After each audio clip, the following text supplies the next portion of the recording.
Hello everybody, welcome back to another unboxing today. Today we have a very interesting unboxing of two 3D printed model aircraft by a new model manufacturer called 3D Design Deck. They're a company based out of Canada. They make 3D printed aircraft like these, and I just want to do a little bit of a review into them, share my opinions on,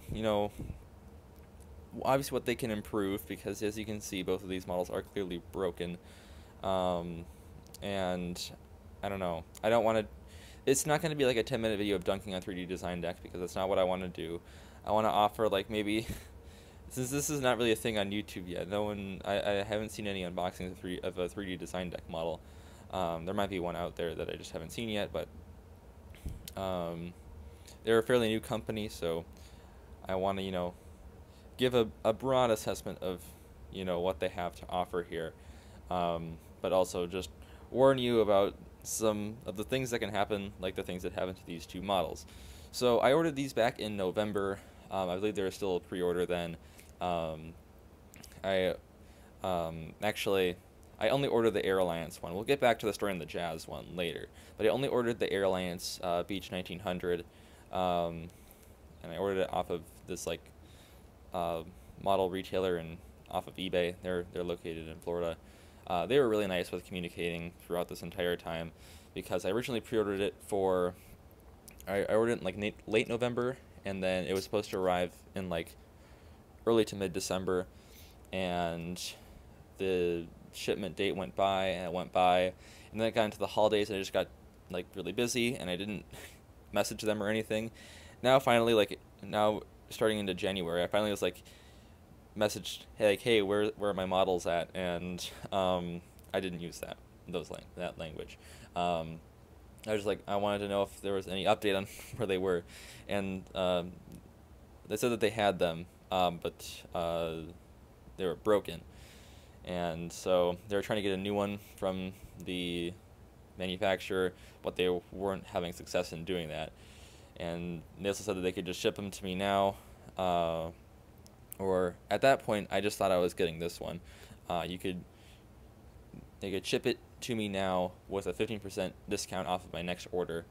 So I just, I was like, just ship it out. I can fix it with glue. I have glue here, and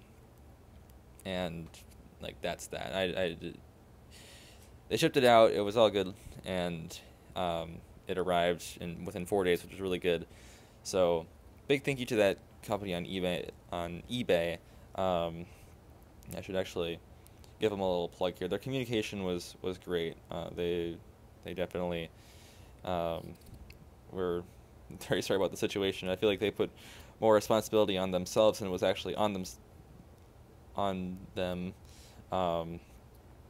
because I think a lot of this was 3D Design Deck's fault. Just So Travel Collectibles. Give them a check out. Uh, they're based out of Florida, pretty close to where I've visited before, Tampa. So I guess here's the box. It's a very unique box for the 1/400 scale. We'll put the models off to the side for now, and we'll get back to those later. So here are the boxes. This one, as you can see, so the box was like damaged. I don't really think this was the fault of the manufacturer. It was shipped by USPS, which you never know what you're going to see with USPS, although I also have had problems with FedEx. But as you can see, the box was damaged and it was placed in the snow, so some of that leaked in and I think damaged this box a little bit, but that doesn't really matter because the box is already so simple. I think the main issue for what caused the defects on the models is, if you look at this film right here, I do have some of the parts inside. You can see there's a fan blade for the Q300. The foam is like very tight to the model, and while that is good to prevent it from like jostling around inside, it is also just doesn't give a lot. Like there's a little just impact on the box, and there's nowhere for like the propeller to go. It's just going to snap off. And it's the same thing with the Beech 1900. So not going to go into the full detail of what's inside, but there are the parts inside to fix both of these aircraft. At least most of the parts to fix them. Some of them are missing. Like we'll go into that later. We'll start with the Beech 1900 because this is the aircraft that I did order. And as I said, we'll get back to the story with the Jazz Q300 later, but this aircraft was the one that I originally did order back in November. I got it for a certain airport, which we will see in the future. I don't want to spoil it because it is a pretty interesting story. But anyways, here's the Air Alliance Beech 1900 by 3D Design Deck. We have our nose gear down there. The other one did fall off, and I don't think I'm able to find that one, so that one's as good as gone now. It doesn't really bother me too much as long as there's that one on there. That other one might even fall off because land gear are very fragile on these aircraft are just very fragile in general. They're really insanely detailed for the size that they are, but they are very fragile, like too fragile even for the box. So here we have our cockpit windows, looking very well detailed on there. And then we have here our L1 door and the Air Alliance titles up there.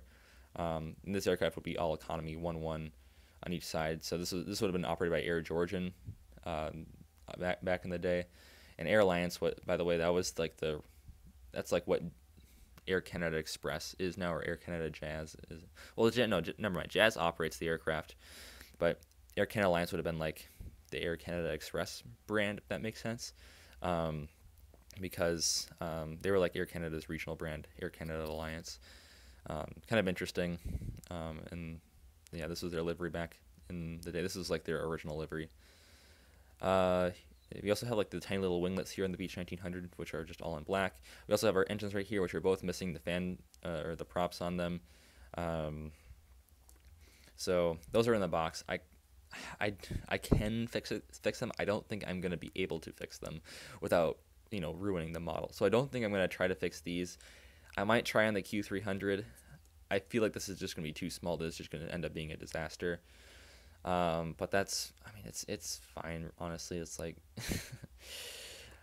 I don't know, because it would be nice to have a perfect model. Honestly, that would be great. But at this point, I'm just happy to have the models here, and since I don't plan on using them for like too many things, and they're already very.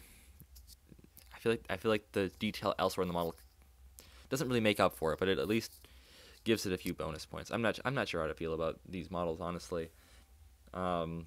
Which further adds to like the nuance of my opinion on 3D Design Deck. Anyways, we have our like our cargo door back there, and then we have the registration, which I don't know if I'm gonna be able to read that on the model. I'll try on the box, but I don't think I'll be able to read it on the box either. In fact, it's not even printed on the box, so we'll struggle with the model here. So I see Charlie, Golf Hotel, Golf Alpha, I think. That was easier than I thought it would be to read on the model. And then we also have the Air Alliance tail with the maple leaf, of course, for Canada, in black, and then, the tail's in black, and then the maple leaf is in white, outlined by red. Then we also see our horizontal stabilizers with the little things that come down, which is insane detail. There is great detail on these models. I just feel like it's like Gemini Jet's issues when they started like advancing their molds a few years ago. It was like too much detail for their own good, for lack of a better way to phrase it. And I feel like the main issues with the box, just because the foam is too stiff on this one, but this is the model. We'll see if I'll be able to fix it. I kind of doubt that I'll be able to fix it. But honestly, like all the printing and stuff, it does look really nice. So I do think that there is potential for 3D Design Deck. The models also aren't too expensive. But now we'll get into the story of the Jazz Q300 here. So this model I did not order at all. So it was actually the first model I pulled out of the box, and I was so confused, and I thought that like my order was messed up or something. But I think my inference on what happened is that Just So Travel Collectibles ordered both of these aircraft from 3D Design Deck to sell them, and I bought the Air Alliance one, and I'm guessing nobody bought the Jazz one.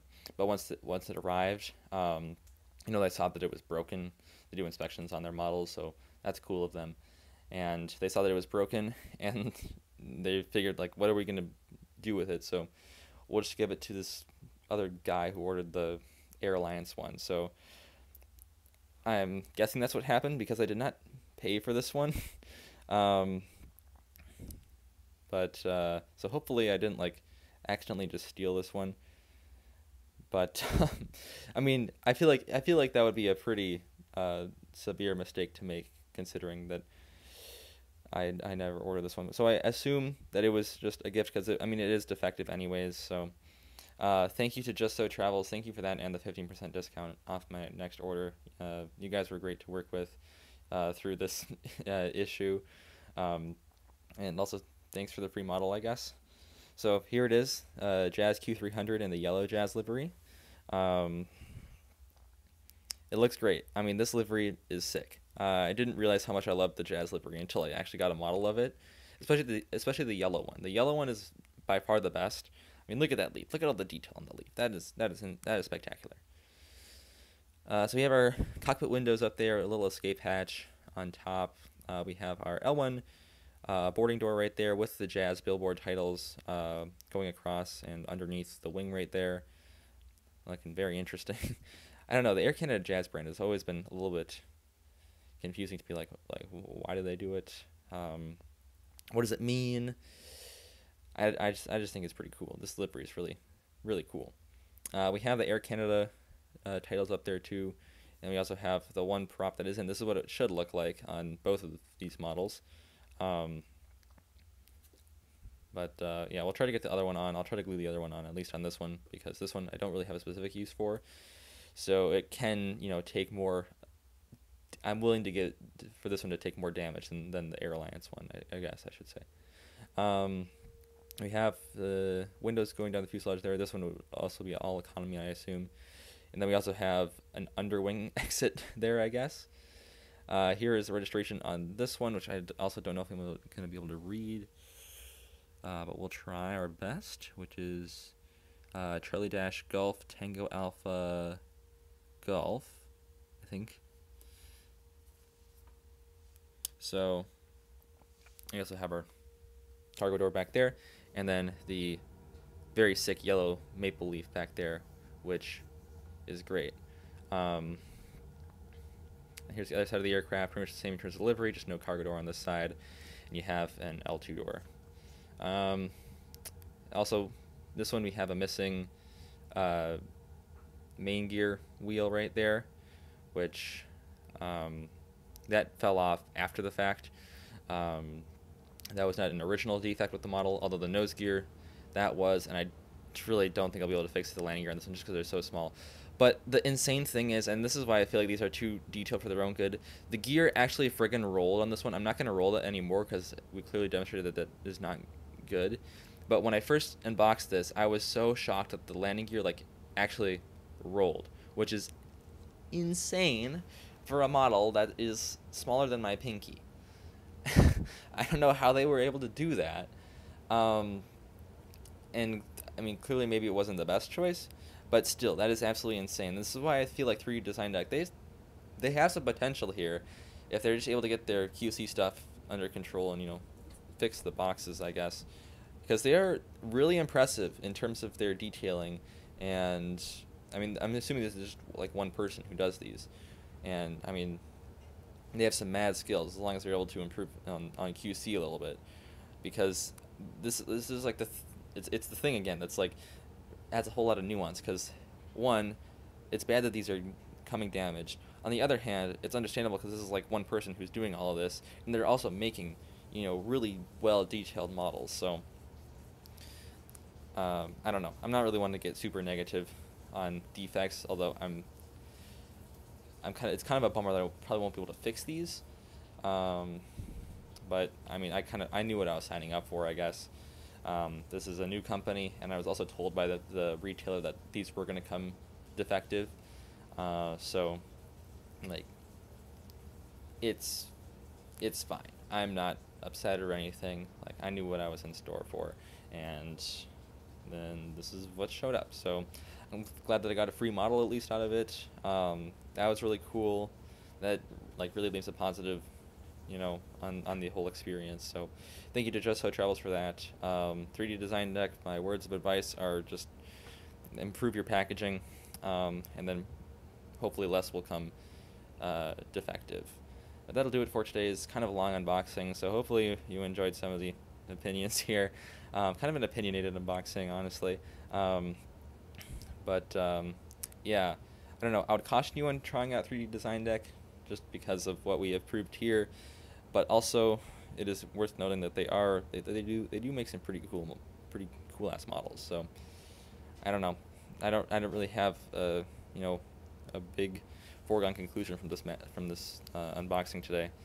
But you can feel free to make your own conclusion based on what you see here. I just warn you that if you order them, there is a decent chance that your models could come broken. Anyways, that'll do it for today's unboxing. Thank you all for checking this one out, and I will see you tomorrow. As always, good night. Auf Wiedersehen.